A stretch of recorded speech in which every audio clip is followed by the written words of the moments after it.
Deepak, thank you for putting up this show again. And I think you are doing some wonderful work. Every industry needs its own media and its own channel of communication. I think Deepak and the team here has done a very wonderful work in getting VAR India to cover the ICT industry very well. So good evening to all of you. So, and when Deepak asked me to speak on some emerging technologies, right, which will make an impact currently and in the future, I was thinking what I should speak. I currently work for a company called Pensando, which was acquired by AMD recently, and it's called AMD Pensando. And as I was shifting through what technologies to speak on, I found that it is sitting here within the company that I currently work for, some path-breaking technologies are emerging. And it'll be very nice, I thought, to share that with the partners who are in this room, the CIOs in this room, especially the VARs who are sitting here. Some very emerging and sea changes will happen. And that's what I'm going to talk about. So first, let me start with what are the challenges that I see when it comes to system integration with partners. System integration continues to be a challenge. It is easier said than done because we don't have one overriding protocol which helps you to connect. And it is always trial and error. It has a cost impact, it has a customer experience issue, and it continues. Whether it's a big four or whether the small VAR here, they all face the same problem. So that's one problem that everybody has. Speed of business is a big issue. At the same time, security cannot become compromised, and they are in conflict with each other. If I'm a VAR and if I'm walking into a customer organization, one set of customer team will say, I need speed. The other set said, nothing doing, I need security. It is a task which the partners grapple with every day. So that's how we solve that. The secondly is, how do I make everything that is happening within the data center or within the periphery of information technology that's running the business visible?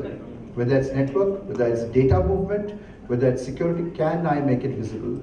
If you have visibility, then you can do some wonders. You can arrest attacks, you can transform, and you can get insights from that. So that's something which is a big challenge, and how do we solve that? Next is automation. Everybody's talking about automation.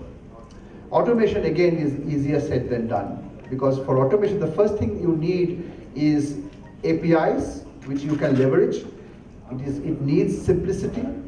IT community, whether it's a chip manufacturer, whether a server manufacturer, storage manufacturer, or a network services person, or the VARs. So these are some of the challenges that you will see.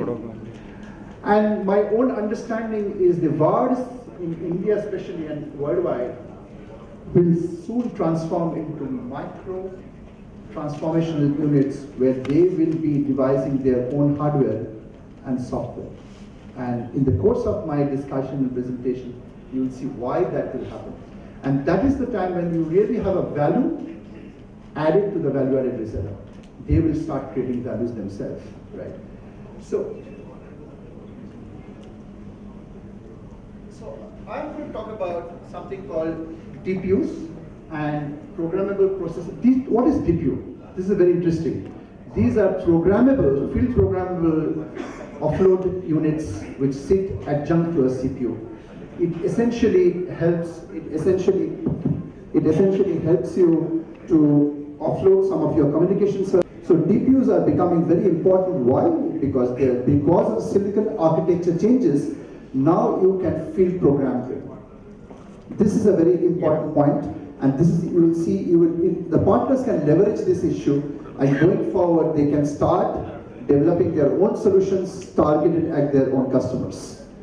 The second thing is, there is a huge change that is happening on how businesses will implement security, how they will draft their data policy, and how they will leverage data. Because data privacy, because of the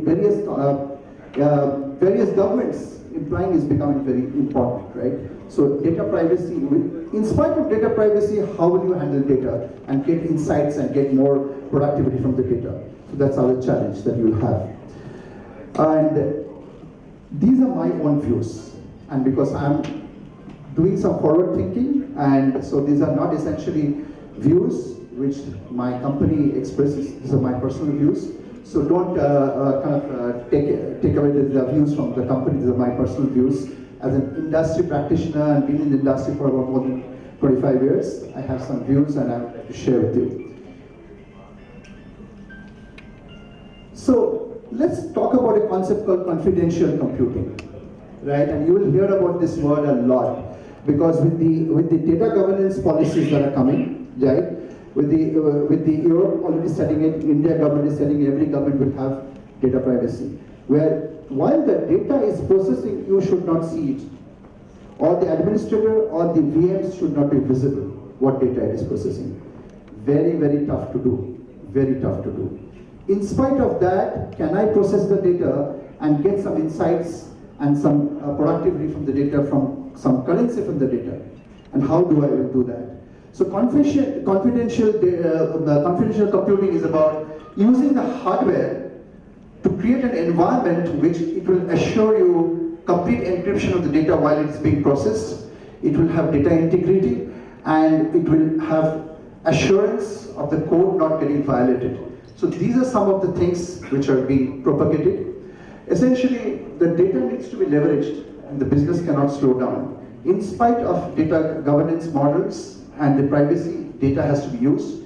And the only way in the future you can use data is when you have confidential computing being invoked, using the hardware encryption and the hardware interventions which will not make the VMs and the data visible to the administrator or the hypervisor, and it will ensure there is a data integrity all through. So this is about confidential computing. So when your customers, or your business leaders ask you, how do I leverage data in spite of all these governance rules and compliance rules, confidential computing is the answer, and it is going to be delivered at the chip level. Why at the chip level? Because if you try to do it at the software, it will have huge latency. Because the software layer works at 10 to the power 3. Whereas when you are doing it at the CPU level or the chip level, you are processing it at 10 to the power 9 speed. So there is a million times difference in terms of speed. So essentially when you have to do something which is interventional, you have to do it at this speed, at the wire speed, which is code word, and do it at the chip level. So that's the new change that is happening. The silicon industry has gone through mass changes. Today you can have memory which is highly scalable, most times non-corruptible, non-volatile, and they are cheap, and they are fit programmable. So that is giving us a huge scope to the IT industry to do some things that was unthinkable about 4 or 5 years back.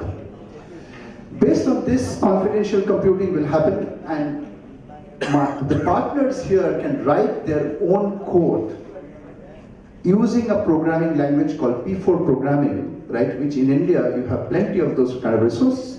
Using the P4 programming and the library sets available, you can devise your own policies that your customers want. Tell the chip manufacturers that this is what I need to be hard-coded.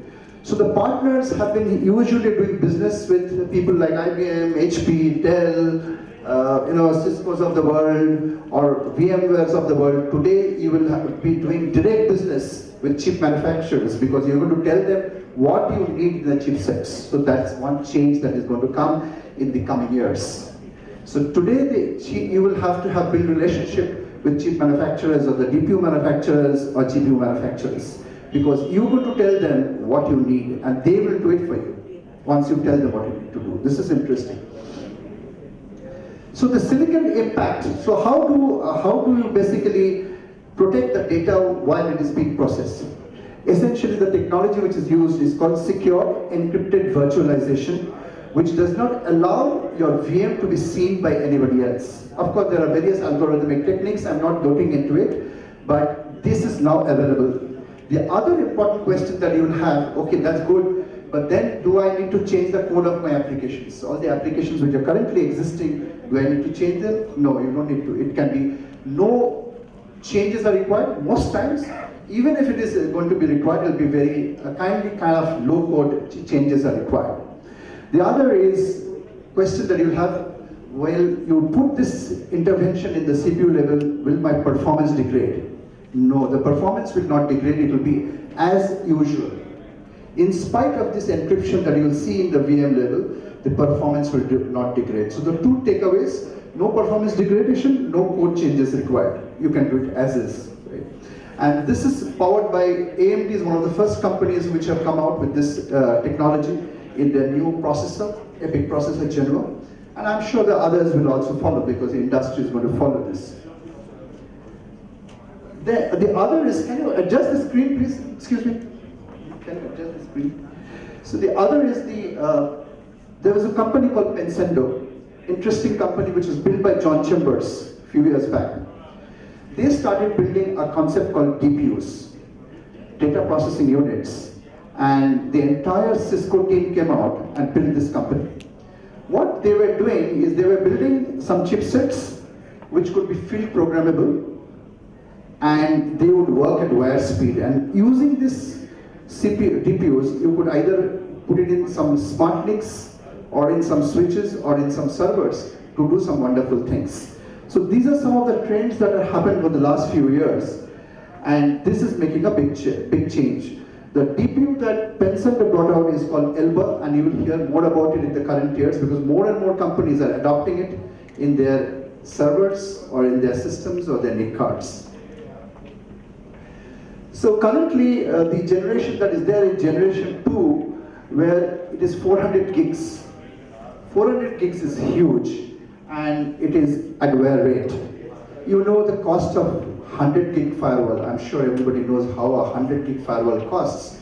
But these DPUs are delivering at 400 gigs, and you can put the entire firewall, program that in these DPUs. Whatever is the policy, you can keep on changing. 6 months, 3 months down the line, you want to change the policy, you can actually reprogram in the DPUs on the field itself. And so your attack surfaces, you can emerge as the attackers emerge also. So this is something very, very interesting that will happen. So let us see what the stack does. The programmable P4 DPUs are form factor agnostic, you can put it anywhere. This gives you some distributed services like network services, telemetry services. It gives you security services and storage services. All these functions have a huge load on the CPU. So most of the time, the CPU in this switch is very interesting. Apart from the routing and the switching functions, which are very basic for a leaf, at the leaf layer, which can, or at a tall layer, you can build the firewall there in the switch. You can have the DDoS, the entire telemetry, and in the coming quarters, the encryption, decryption, load balancing, and NATing will get delivered. Functions which are there, you can collapse in the switch itself and manage a very large data center with a very minimal amount of manpower, but deliver some great service and at a very cost-effective way. So this is a new direction that the partners will see when they are managing corporate networks, when they will collapse all these services into one switch. Obviously, it brings down huge amount of cost reduction for the customers, and the customers are going to love it. And because you are taking away so many elements from the network, you are simplifying the network, and because you can simplify, you can automate. You can program, say, okay, these are my automation policies, and it will run some automation tools. The network, for instance, have been talking about a concept called self-healing and self-optimization for a long time, but it was not happening because of technology issues. Now with this technology, you can do self-healing and automation from an optimization perspective. This is not the switch. A normal L2 L3 switch will have, from a NATing perspective, 8,000 SCLs, etc. Here on CX, you can talk about 1 million. So there's a quantum jump. You take IPsec bandwidth 100 gigs vis-a-vis 800 gigs, or from a statewide firewall 8,000 SCLs to 1 billion. So there's a quantum jump in terms of scalability that we'll bring in. One of the key reasons why the corporates or the customers are moving to cloud is because of scale. It's just not the cost issue. It's just not the recurring revenue expenditure versus operational expenditure. It's not about capex and opex. It's also about scalability and technology speed. Now you are able to bring those services and go beyond the cloud in terms of performance with this kind of interventions there. So for implementing micro-segmentation and macro-segmentation, Deepak just talked about zero trust environment. Every organization is mandating zero trust. For the basic thing of zero trust environment or zero trust network architecture is macro-segmentation, micro-segmentation. Very difficult to do. Currently you will have to use 4 or 5 sets of softwares which you have to put on as agents and then run it. It is complex, cost as well as it has a large cost. Using this gadget, which is completely converged, you can implement micro-segmentation and macro-segmentation and implement zero trust on the go using this particular switch. Let's look at cloud on the ramp. You have customers who are on multi-cloud today, right? You have customers who are using some on-prem applications. Then you have customers who are using multi-cloud. Some could be AWS, somebody Google, somebody using Salesforce. How do I protect it? How do I encrypt it on the fly? If you use their encryption services, it will cost a huge amount. But if you use this switch here, you can implement the CS10000 here and just connect them. It will do the encryption end to end. So you have secure data paths to your multi-cloud operations and you have no data breach risk. So this is our significant takeaway when you talk to the CIOs and the CXOs and the CISOs, that my multi-cloud will not entail any danger of breach because I will have it implemented and encrypted through and through using the technology of the DPUs and the servers. Let's move over to another use case, hosting services. Today, if you are doing hosting services, for every customer you have to have separate firewall, separate NATing, all that. Today you can use the switch, segment them, and you can use the same infrastructure for serving multiple customers.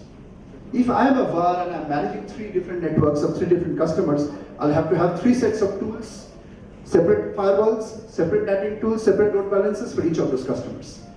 Going forward, using this particular switch, you don't need to, because you will segment them and you can assign each customer because it is multi-tenanted. So these are some of the wonderful things happening, and this is happening because of the architectural change in the CPU. Okay, sure.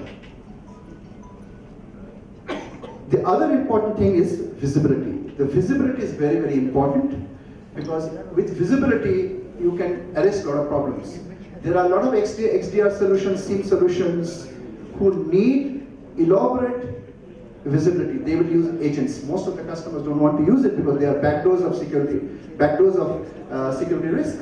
So today, using the switch itself, you can pick up all the data, all the flows from there and give it to your solution providers, and they will give back their intervention to the switch, and you can have your policies implemented from the switch itself.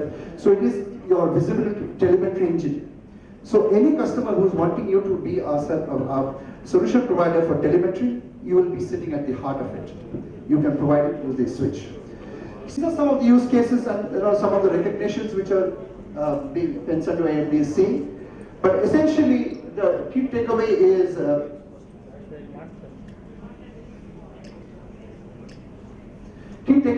you are able to devise your solution. I used this last slide, and I had started this conversation that each of the partners here in India will become micro solution providers. So there is this technology called P4 technology, programming technology, and there are elaborate SSDKs available, and you have libraries available. You can talk to the customer what security policies they need, what business policies that you need, and you can hardcode them in the DPU by working with one of the DPU partners or one of the chip companies who will program it for you. Or they can say, okay, can you program it for me? I will give you the infrastructure. You can hire your own P4 programming persons or train them and program them in their library, and they will produce the chipsets for you, and you can use the chipsets to deliver solution to the customers. So the future roadmap for the partners are not just about selling some goods and servicing them. You can design solutions and implement them as per the customer's need, and in the value chain you go up immensely. So that is the key takeaway with the innovations that we see in the silicon architecture changes, and you should be prepared to look at that. If you need more deep dive discussions, I'm happy to have conversations with you on a one-on-one and tell you what needs to be done and how we can leverage these technologies coming at us. And the world is looking forward to India about these solutions, because you don't have P4 programmers in elsewhere. You have to come to India. Most of these guys, they have all their engineering setups here in India, but you can get it here in India. So leverage the situation to deliver global solutions. Some of the partners are getting acquired by global companies in India. Why? If you ask, because they can get access to a lot of technology here and technology people. So that's the key takeaway.